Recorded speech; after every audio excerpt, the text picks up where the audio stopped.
प्रिय विद्यार्थियों, आज की इस ऑनलाइन कक्षा में मैं रामलाल मेरे YouTube channel science with Ramlal Kankada में आप सभी का हार्दिक अभिनंदन करता हूं। चलिए, आज की सुबह की कक्षा में हम आज कक्षा के प्रथम इकाई जिसका दूसरा पाठ है मानव तंत्र या आप कह सकते हैं ह्यूमन सिस्टम, वो शुरू करेंगे। आज का जो टॉपिक है वो है मानव तंत्र।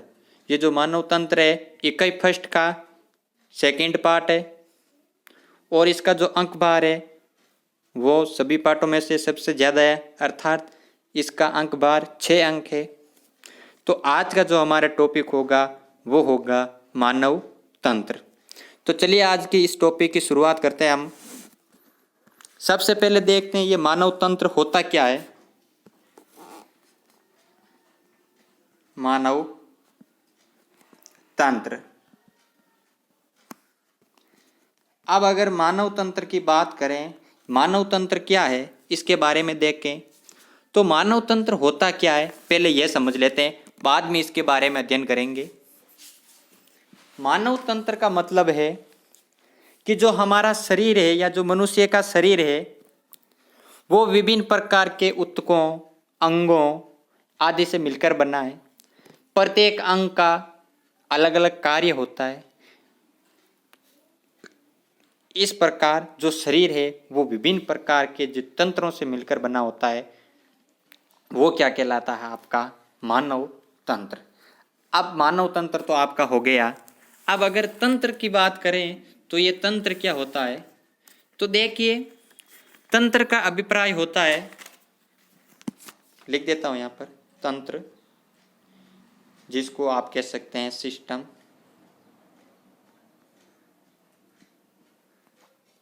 सिस्टम ये क्या होता है कि जब दो या दो से अधिक, क्या, जब दो या दो से अधिक एक ही तरह के ऊतक, किस तरह के, एक ही तरह के, एक ही तरह के ऊतक, जब दो या दो से अधिक एक ही तरह के ऊतक मिलकर अंग का निर्माण करते हैं, क्या करते हैं, अंग का निर्माण, यानी कि मिलकर किसका निर्माण, अंग का निर्माण, अंग का निर्माण। और जो ये विभिन्न अंग है एक साथ समूहित होकर यानी एक साथ मिलकर क्या करते हैं, एक विशिष्ट क्रिया का संपादन करते हैं या एक विशिष्ट क्रिया को संपन्न करते हैं तथा एक तंत्र का निर्माण करते हैं या एक ढांचे का निर्माण करते हैं, जिसको हम कहते हैं क्या, तंत्र। क्या कहा जाता है, तंत्र। अर्थात दो या दो से अधिक, क्या, दो या दो से अधिक एक ही तरह के यानी कि सेम ऊतक मिलकर किसका निर्माण करते हैं, अंग। और जिन इन अंगों का निर्माण होता है वो अंग क्या होते हैं, संग्रहित होकर या मिलकर क्या करते हैं, एक ढांचे का निर्माण करते हैं या तंत्र का निर्माण करते हैं, वो क्या कहलाता है, आपका मानव तंत्र। अब अगर मानव तंत्र की बात की जाए या ह्यूमन सिस्टम की बात की जाए तो जो मानव तंत्र है वो मुख्य रूप से दो भागों में बंटा होता है। कितने भागों में, दो भागों में। कौन कौन से, देखिए, मानव तंत्र, पहला भाग इसका पाचन तंत्र। कौन सा तंत्र, पाचन तंत्र। और दूसरा भाग कौन सा इसका, ग्रंथियां। कौन सा, ग्रंथियां।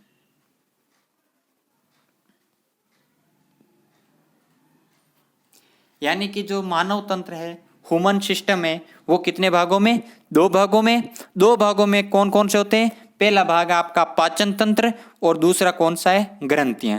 कौन सा है, ग्रंथियां। तो पहले बात कर लेते हैं हम मानव पाचन तंत्र के बारे में।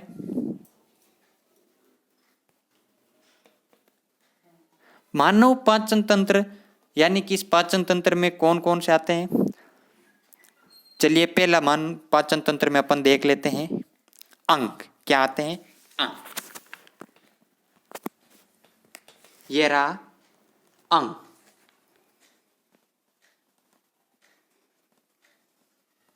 क्या आता है? अंग। अब इसके आगे बात करते हैं। अंग के बाद फिर आता है अपना मुख। क्या आता है? मुख, माउथ, मुख। उसके बाद आपका आता है ग्रसनी। ये रही ग्रसनी। ये रही आपकी ग्रासनली। ग्रासनली। ग्रासनली के बाद आता है आपका आमाशय।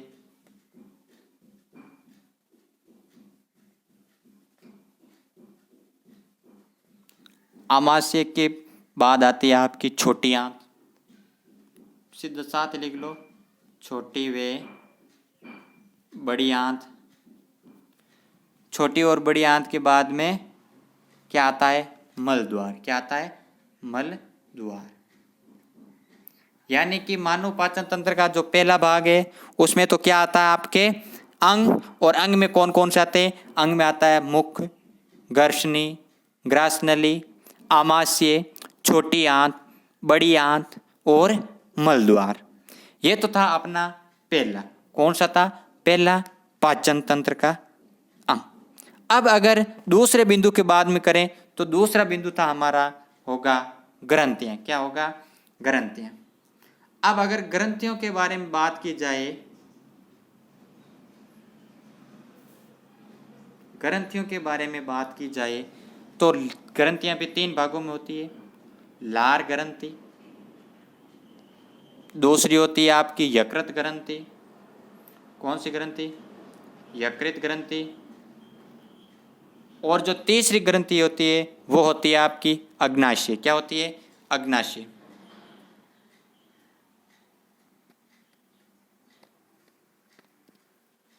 तीसरी कौन सी ग्रंथि? अग्नाशय। यानी कि पहला हो गया पाचन तंत्र। पाचन तंत्र में आपका मुख, ग्रसनी, ग्रासनली, आमाशय, छोटी आंत, बड़ी आंत और मलद्वार। दूसरा विभाग आपका हो गया ग्रंथियों में विभक्त। ग्रंथियां कौन कौन सी हो गई थी आपकी? लार ग्रंथि, दूसरी होगी यकृत ग्रंथि, तीसरी होगी आपकी अग्नाशय ग्रंथि। तो ये तो हुआ अपना क्या हुआ? मानव पाचन तंत्र। मानव पाचन तंत्र 2 भागों में विभक्त था। एक था पाचन तंत्र में, दूसरा था ग्रंथियों में। ये रही आपकी कौन सी टॉपिक? पहला पाचन तंत्र के अंग हो गए। ये नेक्स्ट पॉइंट हो गया आपका ग्रंथियां। ग्रंथियां 3 तरह की होगी, लार ग्रंथि, यकृत ग्रंथि और अग्नाशय ग्रंथि। अब अगर हम मानव तंत्र के इन अलग अलग तंत्रों के बारे में बात करें तो सबसे पहले अपन लेते हैं पाचन तंत्र। और पाचन तंत्र में जो प्रयुक्त होने वाले जो अंग है उसमें सबसे पहला आता है मुख। क्या आता है? मुख। तो चलिए हम मुख के बारे में चर्चा करते हैं।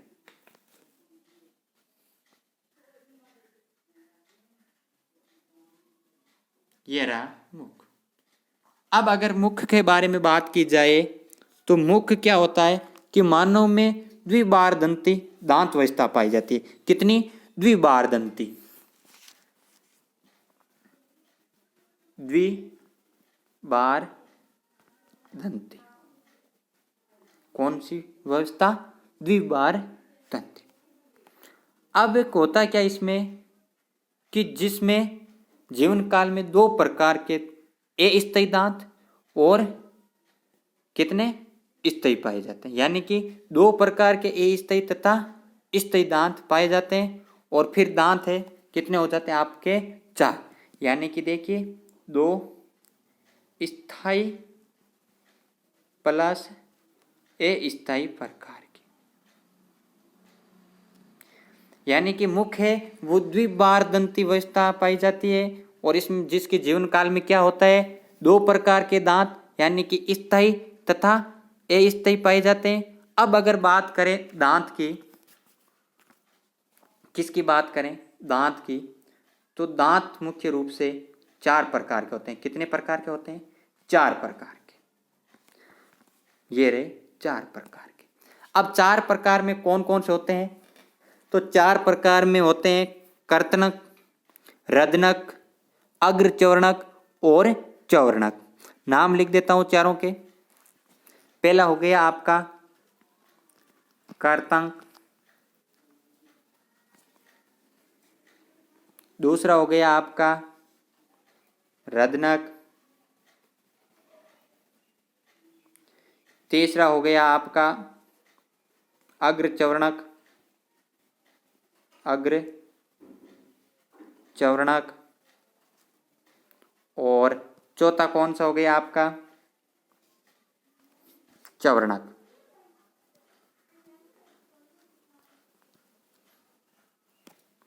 ठीक है। अब अगर बात करें, एक बार वापस रिपीट कर लो कि जो मनुष्य का जो मुख है वो क्या होता है? द्विबार दंती अवस्था पाई जाती है, जिसके जीवन काल में क्या होते हैं? 2 स्थायी और अस्थायी प्रकार के दांत पाए जाते हैं। और कुल दांत कितने प्रकार के होते हैं?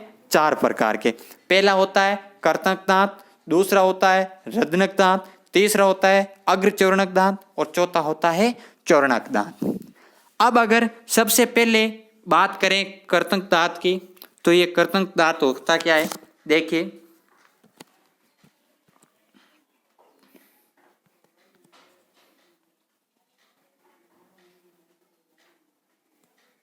कर्तनक दांत ये जो होते हैं सबसे आगे के दांत होते हैं। कौन से?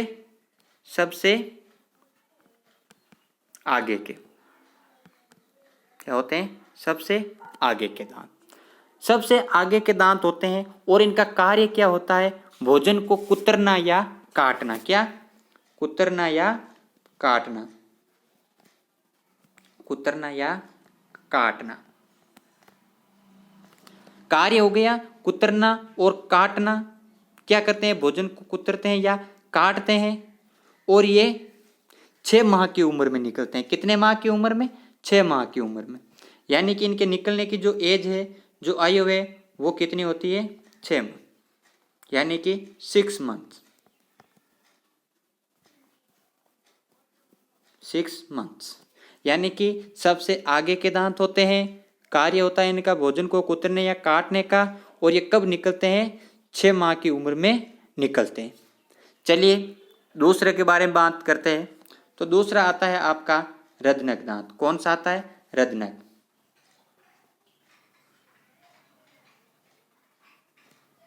रदनक दांत की बात करें तो ये भोजन को चीरने फाड़ने का कार्य करते हैं। क्या करते हैं? भोजन को चीरने फाड़ने का।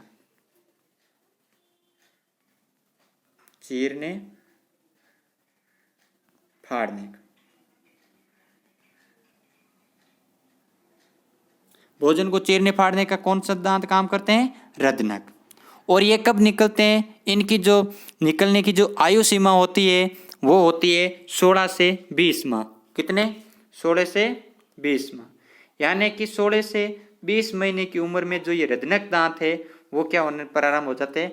निकलने प्रारंभ हो जाते हैं। ठीक है। अब अगर बात करें तो ये प्रत्येक जबड़े में 2-2 होते हैं। कितने? प्रत्येक जबड़े में, प्रत्येक जबड़े में कितने होते हैं? 2-2 होते हैं। तो प्रत्येक जबड़े में 2-2, तो ऊपरी जबड़ा और निचला जबड़ा, 2 ऊपरी जबड़े में और 2 निचली जबड़े में। तो ये हुए आपके रदनक दांत। कौन से दांत हो गए? रदनक। अब अगर बात करें हम तो अगला आता है अपना अग्रचौर्णक दांत। कौन से दांत? अग्रचौर्णक।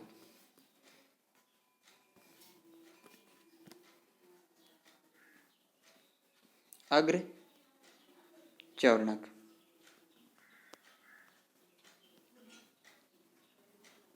अब अग्रचौर्णक की बात की जाए तो अग्रचौर्णक जो दांत होते हैं वो क्या होते हैं? देखिए कि इनका जो कार्य होता है वो मुख्य रूप से भोजन को चबाने का होता है। क्या होता है? भोजन को चबाने का। क्या होता है? भोजन को चबाना। ये रहा आपको भोजन को चबाना।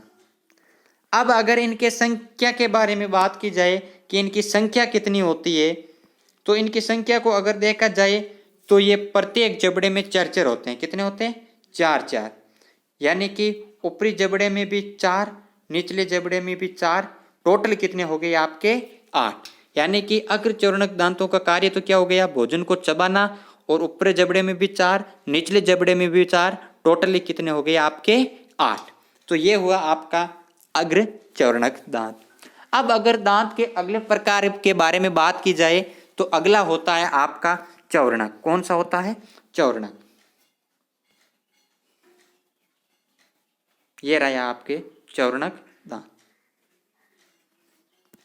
अब अगर चौर्णक दांत के बारे में बात करें कि चौर्णक दांत होता क्या है, तो देखिए कि ये दांत भी भोजन को चबाने में सहायक होते हैं। क्या होते हैं, इनका भी मुख्य कार्य क्या होता है, भोजन को चबाना। अब अगर इनकी संख्या के बारे में बात की जाए कि इनकी संख्या कितनी होती है, तो ये प्रत्येक जबड़े में 6 होते हैं। कितने होते हैं, 6।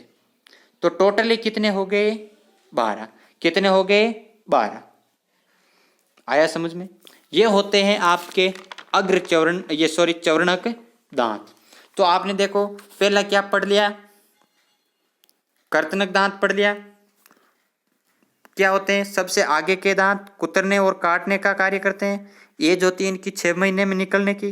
दूसरे दांत है रदनक दांत, जिनका कार्य होता है चीरना फाड़ना। इनके दांतों के निकलने की जो उम्र होती है वो 16 से 20 महीने की होती है, और प्रत्येक जबड़े में कितने पाए जाते हैं, 2-2। उसके बाद बात की थी आपने अग्र चौर्णक की, कार्य होता है भोजन को चबाना, 4 + 4 = 8। और लास्ट था आपका चौर्णक, जिसके कार्य है भोजन को चबाना, 6 + 6 = 12। यानी कि 6 भी ऊपरली जबड़े में और 6 ही निचले जबड़े में, तो कितने हो जाते हैं, कुल 12। तो ये तो हुई थी आपका जो पहला अंग था मुख, जिसमें क्या होती है व्यवस्था, द्विबारदंती व्यवस्था होती है। और उसमें जो द्विबारदंती व्यवस्था है उसमें भी 2 प्रकार होते हैं, स्थायी और अस्थायी दांत। तो ये हो गए आपके दांत। और अगर पाचन तंत्र के पहले भाग के दूसरे पॉइंट के बारे में बात की जाए तो आती है आपकी ग्रसनी। क्या आती है, ग्रसनी। चलिए ग्रसनी के बारे में चर्चा करते हैं। ये रही आपकी ग्रसनी।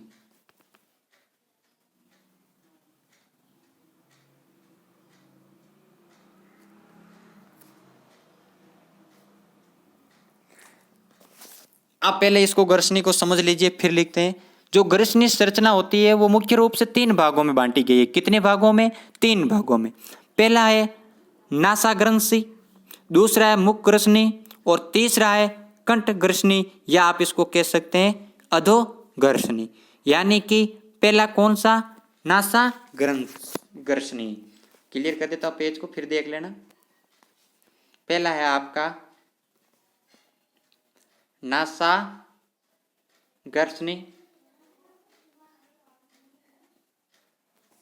दूसरा है आपका मुख ग्रसनी,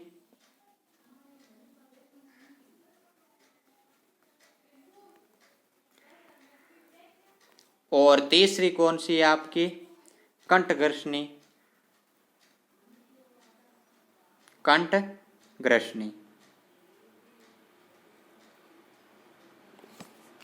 यानी कि जो ग्रसनी है उसको भी 3 भागों में विभक्त किया गया है। पहला होता है कौन सा, ग्रासनली। दूसरा कौन सा होता है, मुख ग्रसनी। तीसरा क्या होता है आपका कंठ ग्रसनी, या आप इसको बोल सकते हैं अधोग्रसनी। ये तो ही आपका दूसरा बिंदु, ग्रसनी।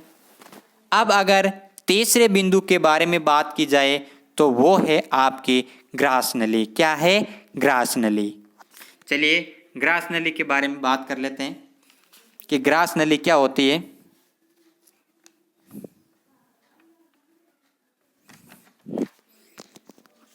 हेडिंग लगा देता हूं, ग्रासनली।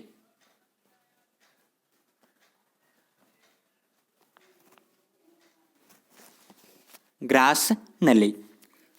अब अगर ग्रासनली के बारे में बात करें तो इसका क्या कार्य होता है या क्या होता है, तो देख लीजिए कि ग्रासनली का जो शीर्ष होता है, जो मुख होता है, उस पर ऊतकों का एक क्या होता है,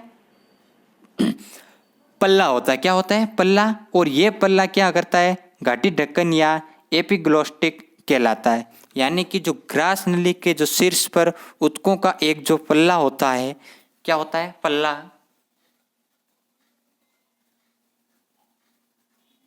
क्या होता है, पल्ला। और ये पल्ला है वो क्या कहलाता है, घाटी ढक्कन। क्या, घाटी ढक्कन। और या क्या कह सकते हैं आप इसको, दूसरा क्या नाम है इसका, एपिग्लोटिस। नाम लिख देता हूं, नोट कर लेना आप, एपिग्लोटिस। एपिग्लोटिस, आप इसको घाटी ढक्कन भी कह सकते हैं या एपिग्लोटिक्स भी कहा जा सकता है। यह हुआ आपका तीसरा बिंदु। अब अगर चौथे बिंदु के बारे में बात की जाती है तो आपका आता है कौन सा, आमाशय। कौन सा आता है, आमाशय। चलिए आमाशय के बारे में देखते हैं। आमाशय,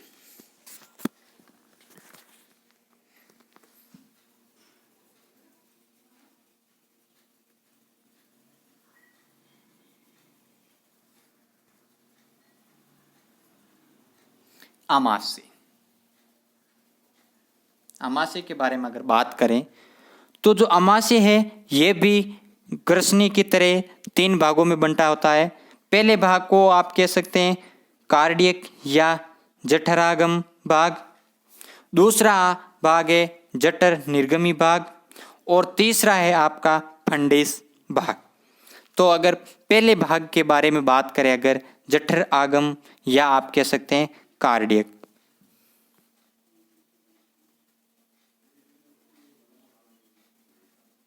कार्डियक, या आप इसको कह सकते हैं दूसरा नाम क्या है इसका, जठर जठरागम भाग। अब अगर इसके बारे में बात की जाए, किसके बारे में, जठर आगमन के बारे में, या आप कह सकते हैं कार्डियक भाग के बारे में, तो होता क्या इसमें, देखिए कि ये जो कार्डियक या जठर आगमन भाग होता है ये बायां बड़ा भाग होता है, यानी कि आमाशय का बायां भाग होता है। कौन सा भाग, बायां भाग, या आप इसको कह सकते हैं लेफ्ट हैंड साइड, जहाँ से क्या होता है जो गर्शिका होती है वो आमाशय में प्रविष्ट होती है। यानी कि जो गर्शनिका है वो आमाशय से कहाँ से जुड़ी होती है, कार्डियक या जठरागम भाग की तरफ से, जो किस तरफ होता है, बायां बड़ा भाग होता है, वहां से गर्शिका क्या करती है, आमाशय में प्रविष्ट होती है, अर्थात आमाशय में जुड़ी होती है। अब दूसरा भाग है इसका जठर निर्गमी भाग। कौन सा, जठर निर्गमी भाग। अगर जठर निर्गमी भाग के बारे में लिखें तो देखिए, हेडिंग लगा देता हूं पहले, जठर निर्गमी भाग।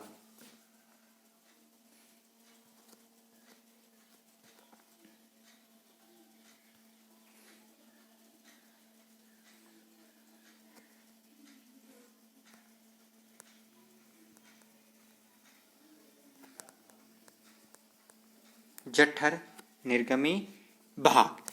अब अगर इस जठर निर्गमी भाग में देखा जाए तो इसमें क्या होता है, ये आमाशय का दाहिना भाग होता है, यानी राइट हैंड साइड। कौन सा होता है, राइट हैंड साइड। और ये क्या होता है कि जठर जो आगमन ये भाग है या कार्डियक भाग है उसकी तरह बड़ा नहीं होता है, ये छोटा होता है। क्या होता है, छोटा होता है। और छोटा होता है, इसके साथ जो आमाशय है वो किसके साथ जुड़ता है, छोटे आंत के साथ। यानी कि अगर आपको पूछ लिया जाए कि आमाशय को छोटी आंत के साथ कौन जोड़ता है, तो आप उसको कह सकते हैं क्या, जठर निर्गामी भाग। कौन सा भाग, जठर निर्गामी भाग। यानी कि ये आमाशय का दाईं ओर का भाग होता है, छोटा होता है, और क्या करता है, छोटी आंत को जोड़ने का कार्य करता है। अब तीसरे भाग के बारे में अगर बात की जाए, तीसरे बिंदु के बारे में बात की जाए तो तीसरे का नाम है फंडिस भाग। कौन सा भाग, फंडिस भाग। हेडिंग लगा देते हैं, फंडिस भाग।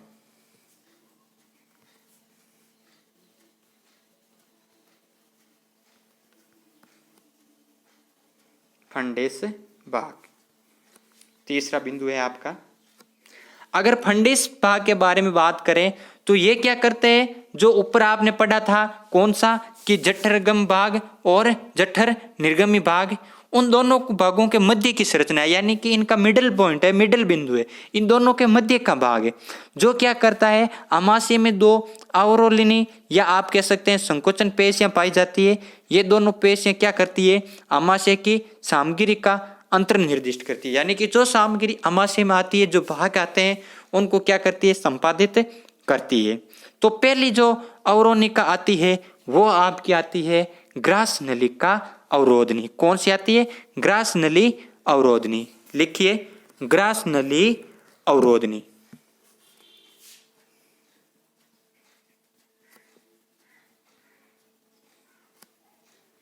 ग्रास नली अवरोधनी। ग्रास नली अवरोधनी क्या होती है, ये जो है वो फंडिस भाग का एक प्रकार है, जो ये ग्रसिका एवं आमाशय को विभाजित करती है। क्या करती है, आमाशय को और ग्रसिका को विभाजित करती है, और फिर इसका क्या कार्य है कि आमाशय से जो अम्लीय भोजन है वो ग्रसनी में ले जाने का कार्य कर जाने से रोकती है, यानी कि इसका कार्य है। देखिए अगले पेज पर, ये जो ग्रसिका है, क्या है, ग्रसिका और आमाशय को, किसको, आमाशय को, इनको क्या करती है, विभाजित करती है। क्या करती है, विभाजित। क्या करती है, विभाजित। यानी कि ग्रास नलिका अवरोधनी है वो ग्रसिका और आमाशय को क्या करती है, विभाजित करती है। क्या करती है, विभाजित। और इसका जो सबसे महत्वपूर्ण कार्य होता है, या इसका सबसे महत्वपूर्ण जो काम है वो क्या होता है आपका, देखिएगा, इसका मुख्य काम है अम्लीय भोजन को ग्रसनी में जाने से रोकना। कौन से भोजन को, अम्लीय भोजन को, अम्लीय भोजन को। ये क्या करती है, अम्लीय भोजन को ग्रसनी में जाने से रोकती है। क्या करती है, ग्रसनी में जाने से रोकती है, यानी कि इसका जो मुख्य कार्य है अम्लीय भोजन को ग्रसनी में जाने से रोकना। ठीक है, अगला जिसका भाग आता है, कौन सा भाग, सेकंड भाग आता है, और वो होता है आपका जठर निर्गभ्य अवरोधनी। कौन सा, जठर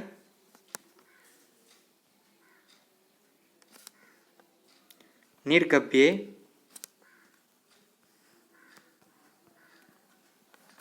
अवरोधनी। अब ये जठर निर्गभ्य अवरोधनी क्या होती है, इसके बारे में देखिए आप कि ये क्या है। अगर इसके बारे में बात की जाए तो ये क्या करती है, आमाशय और छोटी आंत को विभाजित करती है। यानी किसको विभाजित, आमाशय और छोटी आंत को। आमाशय वे किसको, छोटी आंत को, किसको, छोटी आंत को। यानी कि जठर निर्गभ्य अवरोधनी का कार्य है आमाशय और छोटी आंत को क्या करना, विभाजित करना।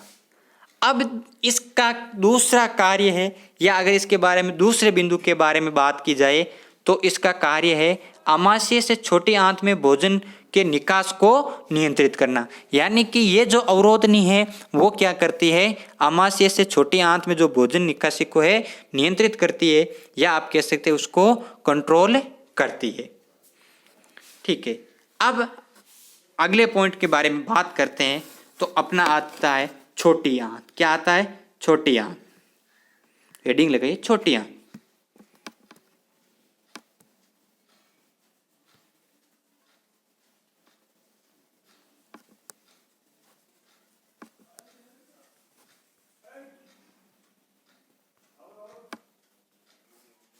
छोटी आंत।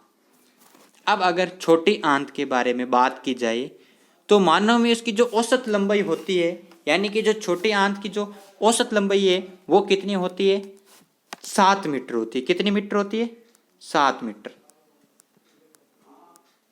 कितने मीटर, 7 मीटर। दूसरी बात की जाए तो इसमें क्या होता है कि जो आहार नाल के इस द्वारा ही भोजन का सर्वाधिक पाचन होता है। यानी कि जो आहार नाल है के इस भाग, यानी कि आहार नाल का भाग है, इस अंग के द्वारा ही जो भोजन का सर्वाधिक पाचन और अवशोषण होता है। यानी कि भोजन का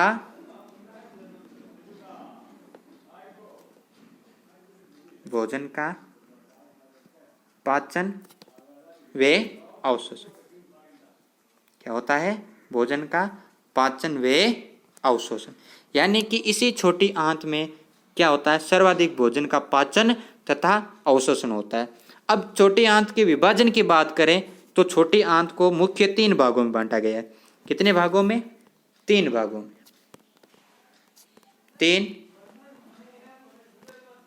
तीन भागों में। तो छोटी आंत को कितने भागों में विभक्त कर दिया?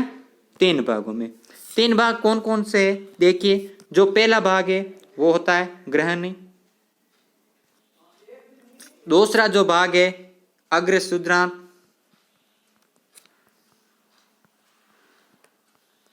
और जो तीसरा भाग है वो होता है क्षुद्रांत।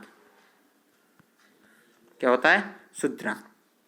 यानी कि इस छोटी आंत को भी 3 भागों में विभक्त कर दिया। पहला कर दिया आपके किसके बारे में? गृहिणी के बारे में। दूसरा अग्र क्षुद्रांत और तीसरा क्षुद्रांत के बारे में। तो पहले देखने अपन गृहिणी के बारे में, इसके बारे में। तो इसके बारे में अगर देखा जाए तो क्या होता है कि ये जो है अमाशय से जुड़ा हुआ भाग होता है। किससे जुड़ा हुआ? अमाशय से जुड़ा हुआ भाग होता है। चलो, ये इसका काम कंप्लीट।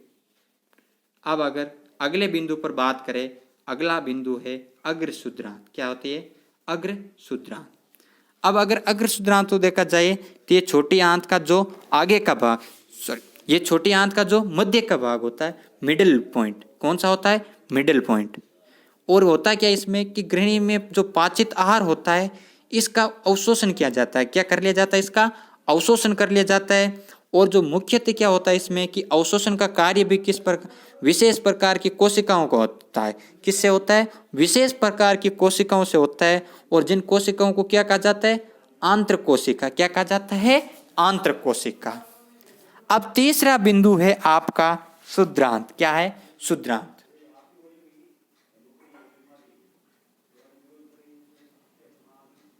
कौन सी होती है? क्षुद्रांत। अगर क्षुद्रांत है वो छोटी आंत का अग्रिम भाग होता है, या आप कह सकते हैं आगे का भाग होता है। तो ये हुए अपने छोटी आंत के जो मुख्य 3 भाग थे, गृहिणी, अग्र क्षुद्रांत और क्षुद्रांत। अब मानव तंत्र का जो पहला भाग था पाचन तंत्र, उस पाचन तंत्र का जो अंतिम भाग है या अंतिम अंग है वो है आपकी बड़ी आंत। कौन सी आंत? बड़ी आंत। तो चलिए टॉपिक शुरू करते हैं, बड़ी आंत।